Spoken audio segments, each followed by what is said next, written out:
Good morning, all. Let us continue our learning for the subject discrete mathematics.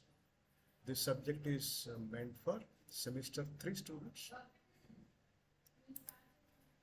So, if you remember, we had said that there are two types of statements. One is called as a primary statement, the other one is called as a compound statement. The primary statement is also called as an atomic statement, and a compound statement is also called as a molecular statement. The primary statement does not have connectives, while the compound statement have connectives. What are the connectives? The connectives like and, or, XOR. Now, as far as not is concerned or negation is concerned, it will be used only with primary statements. Let us look at the meaning of implication here. The symbol for implication is this arrow. So P implication Q, it is called as P implies Q. This is a conditional statement. Okay. And the relationship will be in the truth table, will be holding like this. If P is true, let us say, and Q is false, then P implies Q will be false. Otherwise, for all other cases, it will be true. So let us remember this for implication. If P is true, Q is false, then P implies Q is false. In rest of the cases, it will be true. This is implication. Coming to this double R, this is called as a by implication. This is called as a by conditional statement. Now here, what applies is, if P and Q both have identical truth values, then the result will be true. Else the result will be false. So let us look at it. So P is true, Q is true, the result is true. P is false, Q is false, the result is true. So both P and Q should have identical truth values for the output to be true, else the output will be false. This is called as biconditional statement. And biconditional statements are inverse of inclusive OR. Biconditional statements are inverse of inclusive OR. Now when we say converse of P implies Q, it is denoted as Q implies P. When we say inverse of P implies Q, it is denoted as not P implies not Q. Contrapositive of P implies Q is denoted as if not Q implies not P. So we have next thing to consider is tautology. Okay, but before that, if I need to understand that, I have to prove that two propositions are equal. The two propositions will be equal if their truth tables are equal. Now let us move further. Let us try to understand tautology. The meaning of tautology is output in the truth table you will see as true. Output in the truth table you will see as true, irrespective of whatever are the values in the table. Okay. So let us look at here the definition. One definition. If in the truth table output is true for all the cases, then it is called as a tautology. A statement which is true regardless of the truth values of the statements, it is called as a valid formula, it is called as a tautology, or it is called as a logical truth. Say for example, how you denote this P or not P. So let us simplify it. P is true. True means 1. Not P is opposite of that, 0. So 1 or 0 will always be 1. So the output of this P or not P will always be true. So that's why it is a tautology. That's why it is a tautology. Let us take this example from the book of Kenneth Russell, which we are referring from the prescribed syllabus. This is the book I am saying from the syllabus. Wait. Kenneth H. Russell's book. So here you have to use this P and Q implies P or Q. You have to prove that it is a tautology. So let us look at this. Now I treat this as A implies B. How I can write A implies B? I can write A implies B as not A or B. So it can be converted into not P and Q or P or Q. So same thing happened here. Not P and Q or P or Q. This not is being applied to individual P and Q. So it will become not P or not Q.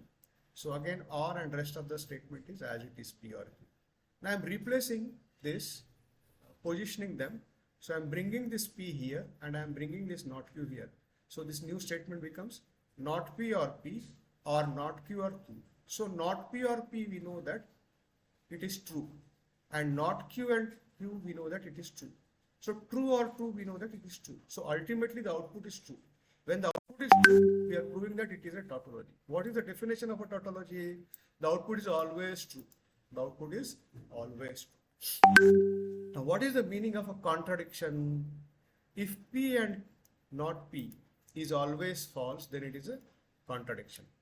If P and not P is always false, it is a contradiction. Now, what it says, in the truth table, if the output is false, irrespective of the inputs, then it is called as a contradiction. Now, tautology and contradiction has a relationship. What is that? The negation of tautology will be a contradiction, and the negation of contradiction will be a tautology. This is what it is. Let us look at the truth table from the Kenneth Rosen's textbook. So P, true and false. The not P, true becomes false, false becomes true. Okay. So now, if I take P and not P, P or not P.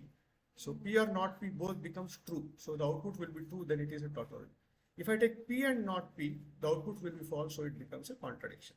Let us take few examples to understand.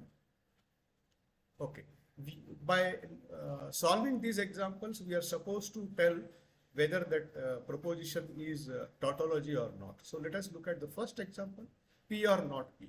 So P, true, not P false, P false, not P true. So now I am taking P or not P. So P or not P means one of them should be true for the output to be true. So true, true. So ultimately P or not P truth table output is true for all the cases. Hence it is a tautology. Second one we are taking P, not P, P and not P. The output is false for all the cases, so it is a contradiction. The third one we are taking P and P double implies Q implies Q. So if you remember, what we need to do here is, we need to remember what was spoken about implication and double implication. Okay. So let us try to remember implication and double implication. What implication says, if P is true, Q is false. P implies Q is false, otherwise it is true. And P double implication, what it says, if P and Q have identical truth values, then the output will be true, otherwise the output will be false. So let us try to solve this. So we have two variables here, P and Q. So four possibilities, true, true, true, false, false, true, false, false. First we have to calculate it for P double implies Q. What will be the output of P double implies Q? If both are true or both are false, the output will be true. So let us check. True, true, output is true. False, false, output is false. Rest of the cases, output is false. So P double implies. Now, once we calculated this, we have to take the AND. So AND, what will be the output of AND? The output of AND will be, both of them should be true for the output to be true. So true, true, true. True, false, false, false, false. In all the cases it is false. Now we have to calculate this entire statement, P and P double implies Q implies Q. So single implication, how I should remember, if P is true, Q is false, then P implies Q is false, otherwise it is true. So we have to check. In our case, this will become the P. So if P is true, here only one truth value is there.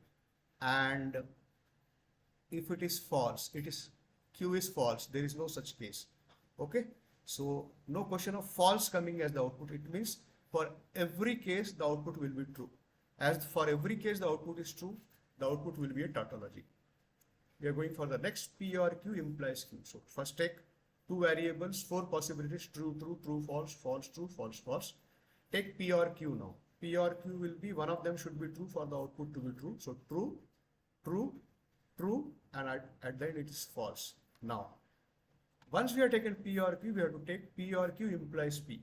Again, remember, single implication, P is true, Q is false, then the P implies Q is false. So we have to check. This is our new P now. So P is true, Q is false. Okay, one such case is there. So there it is coming as false, rest of the cases are true. So it is not a tautology. So let us continue our learning of discrete mathematics. Thank you.